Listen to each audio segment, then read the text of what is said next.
जावा में मैट्रिक्स क्या होती है, एग्जाम में और इंटरव्यू में पूछ लिया जाता है। तो वीडियो में एंड तक बने रहे, और वीडियो अच्छी लगे तो प्लीज लाइक कमेंट और शेयर कर दीजिए, और चैनल को सब्सक्राइब करना ना भूलिए। मैट्रिक्स होती है टू डायमेंशनल एरे, जिसके अंदर रो और कॉलम होते हैं, उसको मैट्रिक्स कहते हैं।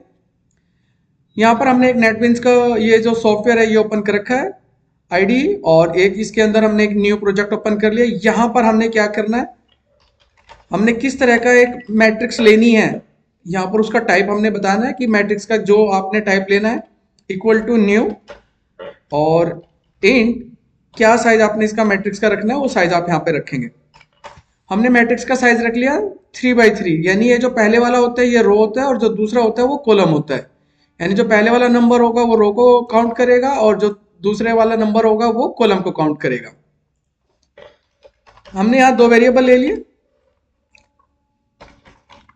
एक मैसेज प्रिंट कराया, system dot out dot print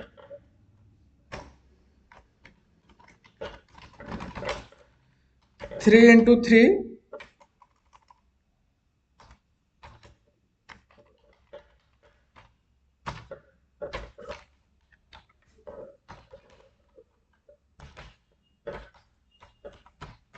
एक यहां पर ये मैसेज प्रिंट करा दिया।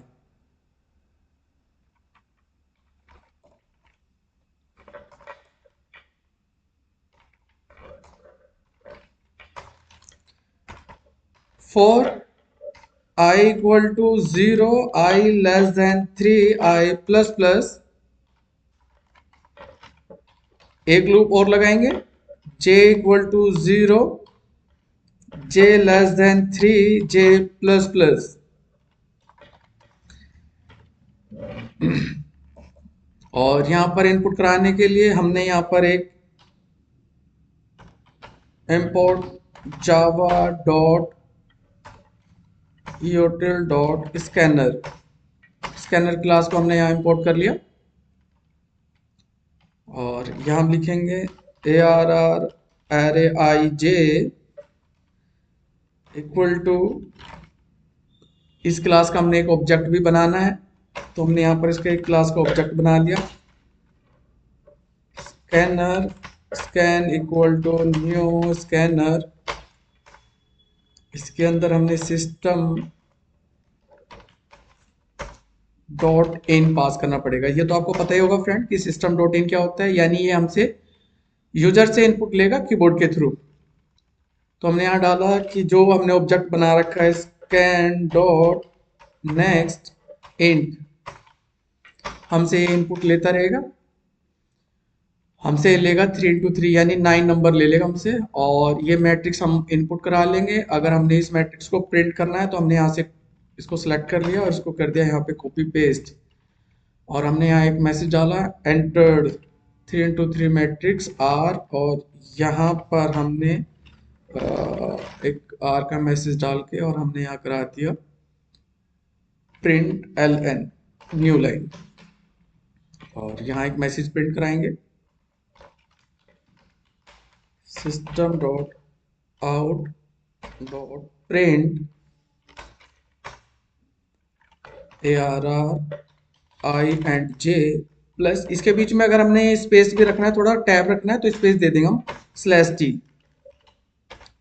System dot out dot print, ये किस लिए किया हमने, ये हमने किया कि जो हमारी मैट्रिक्स की फॉर्मेट में ये हमारे नंबर्स आ जाएंगे, या तो आप यहाँ पे /n डाल देंगे या प्रिंट LN डाल देंगे। इसको सेव किया हमने, और एक बार मैं इसको आपको रन करके दिखाता हूँ। हमने रन किया, ये कह रहा है कि enter the 3 × 3 elements in A matrix. हमने डाल दिया 1 2 3 4 5 6 7 8 9। जैसे हमने एंटर किया तो आप देखेंगे कि जो हमारी मैट्रिक्स है वो प्रिंट होकर आ गई है। इसके अंदर 3 रो हैं और 3 ही कॉलम है। अब हो कैसे रहा फ्रेंड्स, ये आप समझिएगा। हमने सबसे पहले यहाँ पर एक मैट्रिक्स ले लिया, यानी एक एरे ले लिया 2 डायमेंशनल। पहले वाला ये जो होता है ये रो के लिए होता है, दूसरा कॉलम के लिए होता है। ये यहाँ पे हमने इसका साइज डाल दिया कि इसका रो का साइज क्या है और कॉलम का साइज क्या है। यानी हमने एक मैट्रिक्स बनाई 3 × 3 की। इसके अंदर 2 वेरिएबल ले लिए, एक रो के लिए ले लिया, एक जे के लिए ले लिया।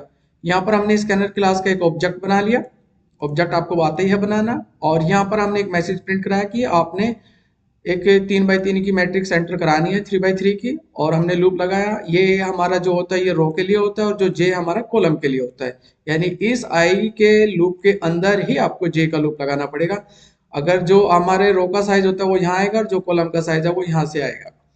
और जब भी एरे का इंडेक्स स्टार्ट होता है तो 0 से स्टार्ट होता है।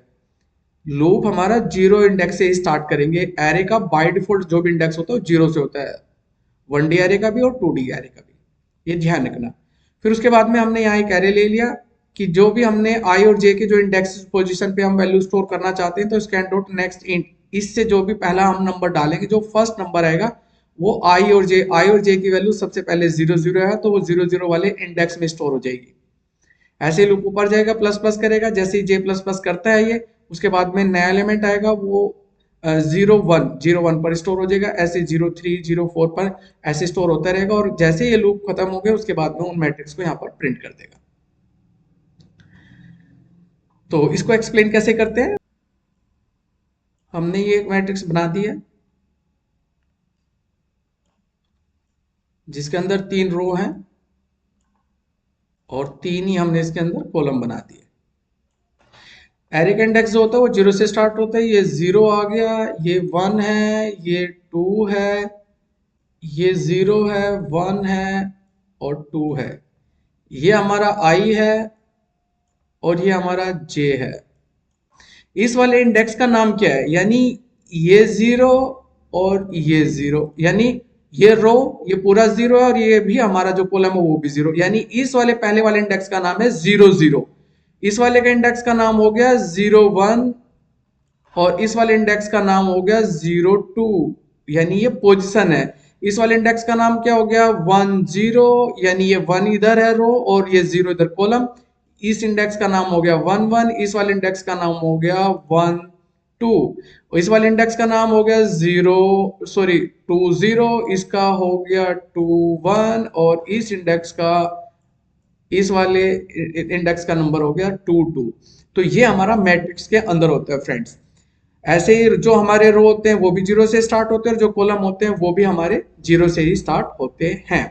तो ये हमारा मैट्रिक्स का था कि ये हमने कि जो हमने मैट्रिक्स बनाई इसका साइज जो है वो फिक्स है 3x3। तो इससे नेक्स्ट वीडियो में कि डायनेमिक हम कैसे लेंगे, कि अगर हमने मैट्रिक्स बनानी है कि हम यूजर से ही उसका रो और कॉलम का साइज लेंगे तो वो किस तरीके से बनाएंगे, तो उसके लिए आपको नेक्स्ट वीडियो देखनी है। तो आई होप वीडियो अच्छी लगी है तो प्लीज लाइक कमेंट शेयर कर दीजिए और चैनल को सब्सक्राइब करना ना भूलिए। Thank you for watching this video.